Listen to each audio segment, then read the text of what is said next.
Happy Sunday.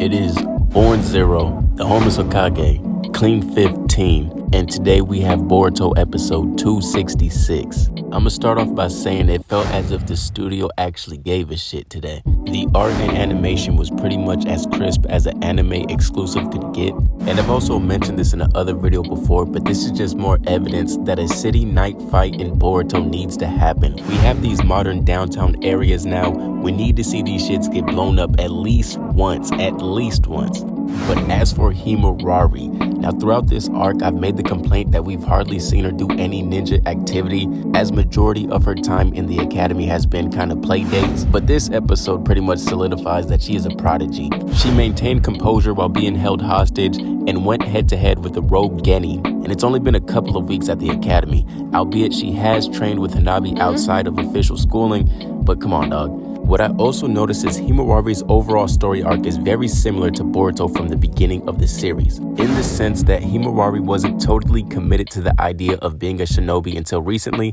and it may be due to the same reasons as Boruto. However, the difference with Himawari is her attitude. Not only is she naturally gifted, but she is also a natural leader. If she is to continue her education as a shinobi, I believe not only would she be top of her class, but she would also grow into a captain's role. If the Boruto writers genuinely want to nurture Himawari's character, I believe they could make her elite. And I also think that she has a genuine path into surpassing Sarada. And by that, I mean a future version of Himawari.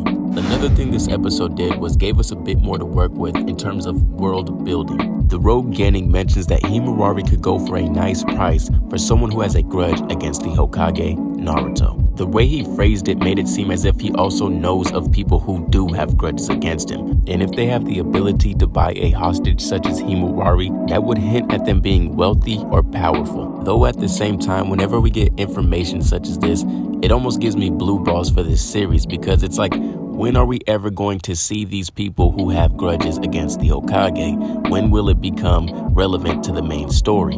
And by that, I mean groups aside from Kara. For example, I would like to know what makes people so comfortable with committing crimes within the Leaf Village, knowing that the Hokage is Naruto. We've heard about poor neighborhoods and the black market within the Leaf Village, but I would like to see them use that more within the storyline. We also got an update in technology with this new drone inspired by the Yamanaka sensory clan. Bruh, honestly, this girl, I don't know her name, but I feel like she already shitting on Denki. And that is a biased take. I do not like Denki at all. And lastly, I wanted to mention something about Himawari's class in comparison to Boruto's. With Boruto's class, I would say that they were powerful in the sense of strength and ability.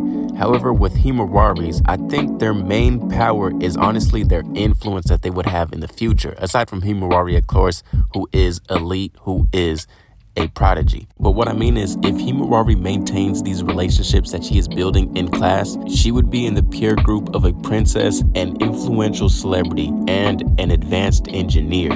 But as mentioned earlier, I'm probably just giving myself blue balls. This information would likely never be used in this series in a meaningful way for the storyline. And that should be all for this video. Thank you. Take care.